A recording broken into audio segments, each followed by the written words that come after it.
do it is because I love the people we serve. I have a lot of respect and admiration for them. And I really do think they are the greater generation, you know. And it's sad to see people who have worked all their lives and been productive, independent people. You know, they could always pay their own way. They had their pride in that. And now they're older, and some of them are on quite a few medications.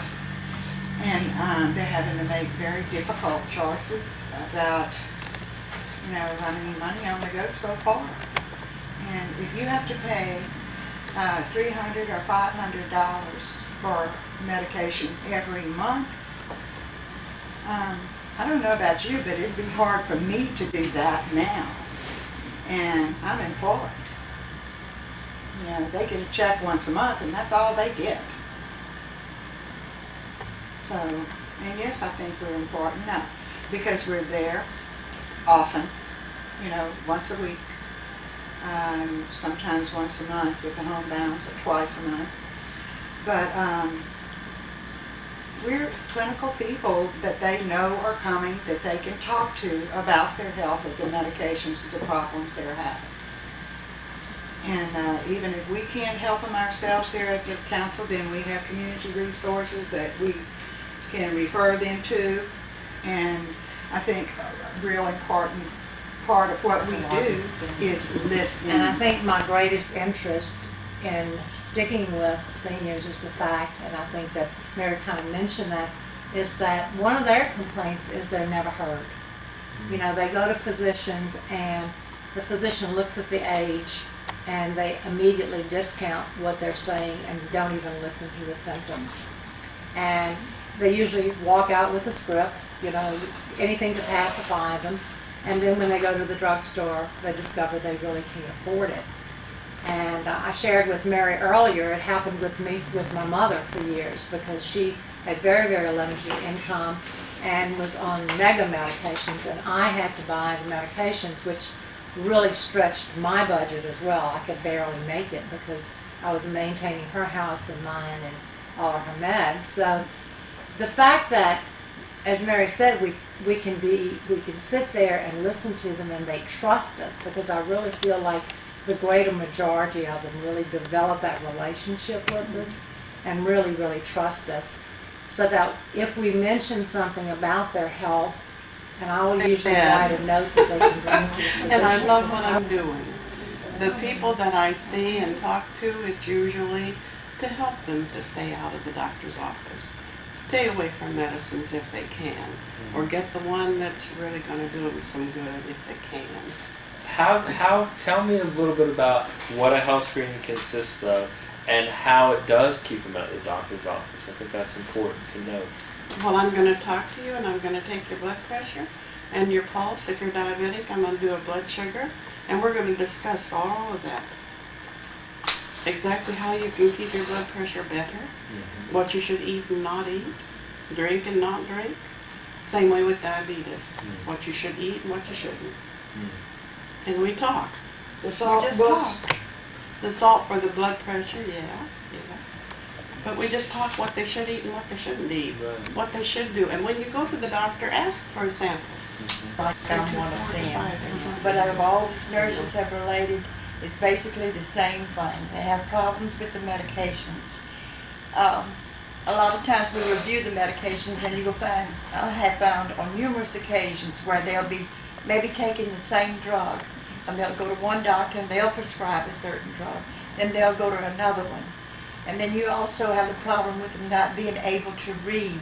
So you have them bring your medications to you, and you try to talk to them about it and explain it and so forth and so on.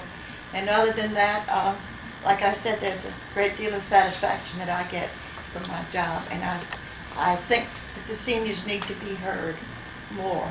And like they've said, we're sort of a go-between the patient and the doctor. And we call the doctor if we feel it's necessary.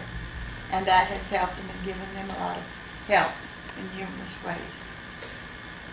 is the pharmacist involved in that relationship at all as well? Do your seniors Well, a go number of ask the times I have pharmacist? called the Yeah, we pharmacist. instruct them too, I do. And I have like to. Mildred has said, I said, well, tell your doctor if you're unable to afford this, and do take the samples. But then, when the samples were out, they just quit taking the medicine. And I've had That's it. numerous times where the patient would get into trouble, and they'd come in, the blood pressure would be elevated, and I said, well, did you take your medication? They'd look at me kind of funny and said, no, I can't afford to buy it, and I've been out 3 days. So that would tell you why they were having problems. So what happens? What in that particular case? What do you do? What would Well, they do? I try to refer them to different organizations that used to be helpful, such as Vincent de Paul, but then transportation Private comes in there. A health. lot of them don't have the You transportation. don't have to explain me, but, one person, asthmatic, diabetic, hypertension, and multiple problems. Okay, I said, I will help you with St. Vincent de Paul, but they're limited on the types of drugs that they carry.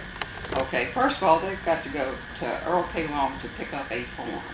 They've got to fill out that form, then they've got to go to St. Vincent. So here's 2 trips, and transportation is a problem. So it's just a domino effect of interferences with trying to get any type of help. I don't know of any help. Now, I don't either, not Not that yet. right. They are. And they're unable to lie. We Yeah. can- 14 years, I'm sorry. I agree with all of these other nurses and all their comments. I've seen some sad things through the years with these people. Do we buy medicines or do we buy food? I have no transportation to get to the doctor. I have no transportation to pick up my medications. What about your children? They all work. They don't have time to help me. Therefore, I can't go. I spoke with a lady last week who had been out of medicine for about a week. Her daughter was to pick up her prescription, but it hadn't been a convenient time for the daughter to go. So therefore, her blood pressure was high, and she hadn't had her medicine and didn't know when she would get it. They talked to us very, very privately about their personal concerns, things they tell us that they don't tell family members, and they know they can trust us because I stress that everything is kept right in that room. Nothing's out, nothing goes out of the room. A lot of times they go to the doctor and they get medication. They don't even know what the doctor's giving them medication for. They don't have a clue. They get a prescription, they get it filled, and they start taking it. We ask them to bring all their medicines with them for us to review, so we can kind of tell them what to do, if they're confused about it. Also comments, the doctors don't listen to us when we talk. It's just like they're just sitting there and we're talking and it's going in and going out. And on and on. And it's a very rewarding job for me because I feel that they look forward to us coming each week and they miss us when we're not there. And we give them the little blue cards with their vitals each time they come, and we ask them to take those to their doctors to review them, with them. And they get really upset if they forget their little cards, but we give them a new one. Anyway, they just look forward to us coming and happy to see us. They hug us. They bring us goodies at Christmas time and other times. And it's just a very rewarding service to me to know that I can help these people in any way that I can. And I'm a senior too, and I do have a lot of feeling